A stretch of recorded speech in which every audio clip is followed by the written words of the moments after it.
Hello अजीवर्स Learn24 academy में आप सभी का स्वागत है। सबसे पहली खबर, इंडिया की जो जीडीपी ग्रोथ है वो स्लो हुई है अक्टूबर से दिसंबर क्वार्टर या थर्ड क्वार्टर आप कह सकते हैं। उसके अंदर ये इन्फॉर्मेशन है। वैसे इसमें मतलब बहुत ज़्यादा याद करने लायक नहीं है अनलेस अनटिल आप बैंक्स के लिए प्रॉपर जिसमें इकोनॉमिक्स की ज़रूरत होती है ऐसे किसी पेपर के लिए जा रहे हैं, क्योंकि जनरली क्वार्टर के डाटा नहीं पूछे जाते। जो सेंट्रल के एग्जाम्स होते हैं उसमें कभी क्वार्टर के डाटा नहीं पूछे, कोई स्टेट पूछ ले तो कह नहीं सकता। हाँ, लेकिन इसमें जो इम्पोर्टेंट न्यूज़ है वो ये है कि नेशनल स्टैटिस्टिकल ऑफिस इसको जीडीपी ग्रोथ का जो आंकड़ा है इसको जारी करता है, तो इसको आप याद कर लीजिएगा। और वैसे पढ़ने के लिए पढ़ लीजिए कि मान लो कोई क्वेश्चन पूछ ही ले कि राष्ट्रीय सांख्यिकी कार्यालय के अनुसार 2022-23 की दूसरी तिमाही में 6.3 से अक्टूबर दिसंबर 2022 की तिमाही में भारत की जीडीपी वृद्धि 4.4% तक धीमी हुई। और जो इसमें एक और इम्पोर्टेंट न्यूज़ है वो है कि एनएसएसओ ने रिवाइज किया है डाटा जीडीपी कॉन्ट्रैक्शन का कोविड हिट ईयर किया 2020-21 के लिए, क्योंकि ये पूरे एक साल का डाटा है और नया आंकड़ा है, तो ये इसके पूछे जाने की संभावना बहुत ज़्यादा रहती है। ये पहले जो था क्या कहते हैं 7.3% कॉन्ट्रैक्शन इंडिकेट किया गया था, वो अब -5.7% है बस, जो कि पहले से काफ़ी कम है। 7.3 से 5.7 अगर आपने देखा तो लगभग 1.6% की कमी देखी गई, तो अच्छी बात है। जो जीडीपी का डाटा जो है रिवाइज होके हमारे लिए बेहतर ही आया है, ख़राब नहीं आया। तो आगे बढ़ते हैं। फिर है ग्रॉस वैल्यू एडिट के बारे में बात की। ग्रॉस वैल्यू एडिट और जीडीपी में क्या अंतर होता है, देखिए पहले ये देख लेते हैं जो न्यूज़ है। तो ग्रॉस वैल्यू एडिट टर्म्स में जो इकोनॉमिक ग्रो करी वो 4.6% हुई है, जो दूसरी तिमाही में 5% कम है। इसमें एक्चुअली जानने वाली बात है ग्रॉस वैल्यू एडिट क्या होता है।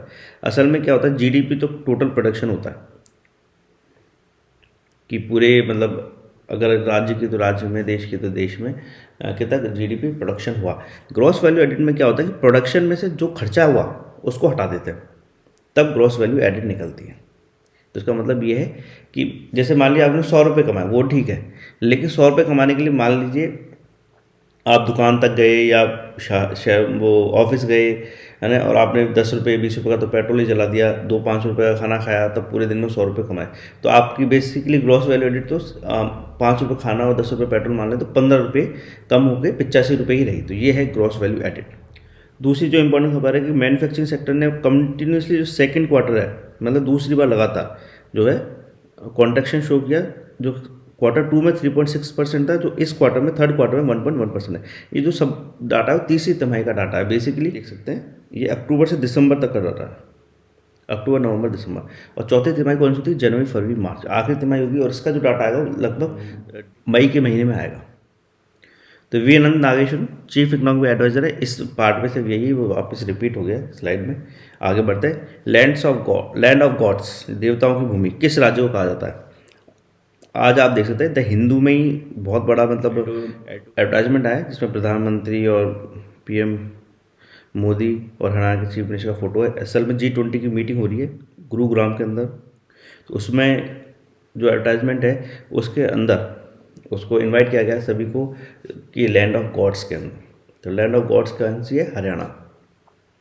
इसमें एक इम्पॉर्टेंट क्वेश्चन है, लैंड्स ओन वो गॉड्स ओन कंट्री यानी देवताओं की स्वयं की भूमि किस राज्य को कहा जाता है, वो कहा जाता है केरला को। और देवताओं की भूमि किसको कहा जाता है, इसको कहा जाता है हरियाणा को। तो ये इंपॉर्टेंट है, इसको याद कर लीजिएगा, पूछा जा सकता है। फिर न्यूज़ एक अडॉप्ट हेरिटेज अपने धरोहर अपनी पहचान, ये 2027 में 27 सितंबर 2017 को शुरू हुई थी ये स्कीम। इसमें क्या होता है कि जो प्राइवेट फर्म्स होती हैं, कंपनीज होती हैं, वो किसी भी हेरिटेज साइट जो होती है, धरोहर है, विरासत है, उसको अडॉप्ट करती है, उसको रिनोवेशन वगैरह कराती है। तो इसमें जैसे लाल किला वगैरह भी लिए हुए हैं। तो ये संस्कृति मंत्रालय यानी यूनियन मिनिस्ट्री ऑफ कल्चर के द्वारा शुरू की गई थी। और इसमें कोई भी बिजनेस जो ऐसी धरोहर को रख रखाव के लिए अडॉप्ट करता है उसको मॉन्यूमेंट मित्र या स्मारक मित्र के रूप में जाना जाता है।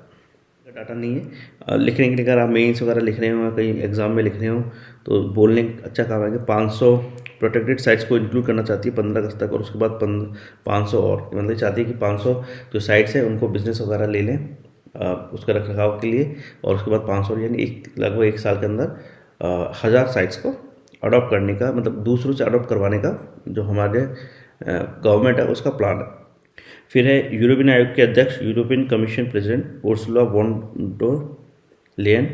वॉन डेर लेयन, ये नाम याद कर लीजिएगा, काम आ सकता है। असल में क्या हुआ है कि अभी जो पीछे की न्यूज़ बताता हूँ उससे आगे है वो, लेकिन पूरी नहीं है। जो प्राइम मिनिस्टर ऋषि सुनक है ब्रिटेन की, और यूरोपियन कमीशन, उसमें एग्रीमेंट हुआ है आयरलैंड, नॉर्दर्न आयरलैंड जो है उसमें ट्रेड के रिगार्डिंग। उसमें हुआ क्या था कि पहले ब्रिटेन यूरोपियन यूनियन का हिस्सा था, जो यूरोपियन आयोग है उसका ही हिस्सा था, बट बाद में ब्रेक्सिट हो गया, यानी ब्रिटेन यूरोपियन यूनियन से अलग हो गया, तो उसके रूल्स जो थे, उसके जो नियम थे वो बदल गए, और ट्रेड करना जो नॉर्दर्न आयरलैंड से वो थोड़ा डिफिकल्ट हो गया। तो एक विंडसर फ्रेमवर्क पे बात चल रही है, या कह लीजिए कि बात हो गई है, जिसमें कि यूरोपियन यूनियन की से जो ब्रिटेन का जो ट्रेड है उसको वापस से पटरी पर लाया जाए, उसी तरह से लाया जाए पहले यूरोपियन यूनियन के साथ था। फिर खबर आई है इंडियन स्पेस रिसर्च ऑर्गेनाइजेशन, भारतीय अंतरिक्ष अनुसंधान संगठन से, उन्होंने C320 जो है क्रायोजेनिक इंजन, उसका जो सफल परीक्षण कर लिया है। ये चंद्रयान 3 में इस्तेमाल किया जाएगा। चंद्रयान 2 मिशन तक अब तक जा चुके हैं, और चंद्रयान 3 मिशन जाना है, तो उसके लिए इसकी अपर स्टेज होती है, आखिरी स्टेज जो है उसके लिए इसकी टेस्टिंग चल रही थी, सक्सेसफुली हो चुकी है। फिर एक नई खबर, ये आप साइंस से कह सकते हैं, साइंस टेक का पार्ट है, proton beam therapy. Proton beam therapy के बारे में न्यूज़ है, ये कैंसर के ट्रीटमेंट के लिए इस्तेमाल होती है। जो इसकी सबसे बड़ी न्यूज़ यही है कि प्रोटोन बीम थेरेपी किसके लिए इस्तेमाल होती है, कैंसर ट्रीटमेंट के लिए। ये पूछा जाने वाला सवाल है, बहुत ही अच्छा सवाल है, अगले 1 साल में आपको किसी न किसी एग्जाम में देखने को मिलेगा। बट इस खबर के साथ जो थोड़ा सा जो नेगेटिव साइड आई है वो ये है कि ये प्रोटोन बीम थेरेपी इंडिया में बहुत ज़्यादा अवेलेबल नहीं, सिर्फ अपोलो हॉस्पिटल में अवेलेबल है, वो भी साउथ के, और पूरे साउथ और वेस्ट एशिया में, ये साउथ एशिया में, ये इंडिया में सिर्फ वहीं उस हॉस्पिटल में अवेलेबल है। गवर्नमेंट ऑफ इंडिया सोच रही है इसको एम्स में लाने की, लेकिन अभी तक एम्स में भी नहीं आई है। उसके अलावा टाटा मेमोरियल फाउंडेशन का हॉस्पिटल है बॉम्बे में, उसमें लाने की बात चल रही है, लेकिन अभी तक आई नहीं प्रोटोन बीम। और ये जो थेरेपी है इसका इस्तेमाल जो किया जाता है बेसिकली हेड और नेक, यानी सिर और गर्दन के ट्रीटमेंट, कैंसर के ट्रीटमेंट के लिए इस्तेमाल किया जाता है। तो अच्छी थेरेपी है, इसकी काफ़ी इफेक्टिव बताई जा रही है, और इसके नेगेटिव इफेक्ट नहीं होते। असल में से एक्सरे वगैरह इस्तेमाल करते हैं या और कोई इस्तेमाल करते हैं तो उसके टॉक्सिक इम्पैक्ट्स भी, साइड इफेक्ट ज़्यादा है। प्रोटीन बीम थेरेपी में कहा गया कि इसके साइड इफेक्ट्स बहुत ही कम है, ऑलमोस्ट नेग्लिजिबल। तो ये अच्छी खबर है। फिर इंटरनेशनल न्यूज़ है, Indian American Republican president Nikki Haley हैं, उन्होंने एक्सल में क्या USA में अब इलेक्शन होने वाला है, एक तरह से प्रेसिडेंशिप के लिए लोग खड़े होंगे, तो उसकी तैयारी अभी से शुरू हो गई। तो उसमें बयान शुरू हो गए, तो निक्की हेली ने बयान दिया है कि भाई जब USA में वो प्रेसिडेंट बन जाएगी तो ये नहीं कि दुनिया भर को पैसे बांट देंगी। पिछले लगभग 2008 के जब क्राइसिस आया था, 2008 का वर्ल्ड इकोनॉमिक क्राइसिस, उसके बाद से ये बहुत हुआ है। उससे पहले क्या यूरोप और वेस्टर्न कंट्री ये ज़्यादा ध्यान नहीं देते थे, उनका कितना पैसा खर्च हो रहा है। लेकिन अब उन देशों में क्या है कि थोड़ी सी बेरोजगारी की समस्या आने लगी है, या यूँ कहें कि लोगों को लगता है कि उतने बेनिफिट उनको नहीं मिल रहे जितने कि दूसरी कम्युनिटीज आके ले लेती हैं या दूसरे देशों को पैसा बांट देते हैं। एक तरह से बात चली कि अगर मान लीजिए USA में का पैसा USA में रहे और दूसरे देशों को ना बांटे तो वहाँ के लोगों के लिए कितनी तरक्की होगी। तो इस तरह की बातें चली, तो उसमें ये बयान दिया गया। अपने लिए इंपॉर्टेंट बस जीतता है कि इंडियन अमेरिकन रिपब्लिकन प्रेसिडेंट है, वो प्रेसिडेंशियल कैंडिडेट है निक्की हेली। फिर 8 कोर सेक्टर्स इंडस्ट्रीज़ के बारे में बात की गई है। जो इसमें न्यूज़ है वो ये है कि ओवरऑल इंडेक्स जो है कोर इंडस्ट्रीज़ का वो 40% है इंडेक्स ऑफ इंडस्ट्रियल प्रोडक्शन में। ये जो IIP है, इंडेक्स ऑफ इंडस्ट्रियल प्रोडक्शन, इसमें जो कोर इंडस्ट्रीज़ का हिस्सा है वो 40% है। तो ये न्यूज़ है, किसी भी अच्छे एग्जाम्स में पूछी जा सकती है। बस इसके साथ कंप्लीट होता है आज के करंट अफेयर्स। अगर आपको कुछ भी पूछना तो कमेंट सेक्शन में मुझसे पूछ सकते हैं, और आपको हमारा नया इनिशिएटिव कैसा लगा बिल्कुल बताइएगा हमें। Thank you.